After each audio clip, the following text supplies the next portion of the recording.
খুবই দুঃখজনক হলেও সত্যি বিপিএল এর মতন একটা খেলা বন্ধ হয়ে গেল। কালকে রাত থেকে মানে আমি ১ ঘন্টাও ঘুমাইছি কিনা আমি জানি না। তো এই বিষয় নিয়ে এত কিছু হচ্ছে।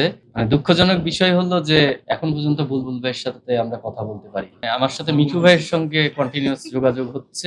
আমরা যেকোনো ইস্যুই যেকোনো বিষয় নিয়েই তার সাথে আলোচনা করতে চাচ্ছি। আমরা চাই যে প্লেয়ার গুলো যেন বঞ্চিত না হোক, মাঠে যেন আবার খেলা ফিরুক, কিন্তু এটা সমাধানও চাচ্ছি। সমাধানের জন্য যখন আমরা ওনাদের সঙ্গে ডিসকাস করতে যাচ্ছি, শুধুমাত্র টাইম নেওয়া ছাড়া আর কোনো সমাধান আমাদের কাছে আসছে না। আসলে আমরা সমাধান না পেলে আমরা কেন আমাদের মানে স্ট্যান্ড থেকে সরে যাব?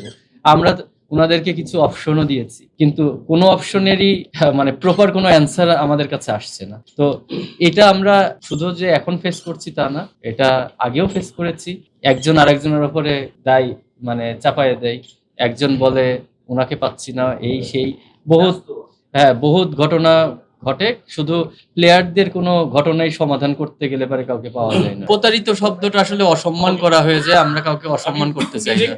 আসলে ওনার তো থাকা উচিত না, কারণ ওনার ব্যাকগ্রাউন্ডও তো ক্রিকেট, তাই না? উনি এক্স ক্যাপ্টেন আমাদের। উনি তো আসার পরে আমরা সবাই আশা করেছিলাম বাংলাদেশ ক্রিকেটেরও উপরের দিকে যাবে। বাংলাদেশকে উনি যে ওনার মাথায় যে প্ল্যানগুলো আছে, সেই প্ল্যানগুলো দিয়ে বাংলাদেশ ক্রিকেটকে আরো সামনের দিকে এগিয়ে নিয়ে যাবে।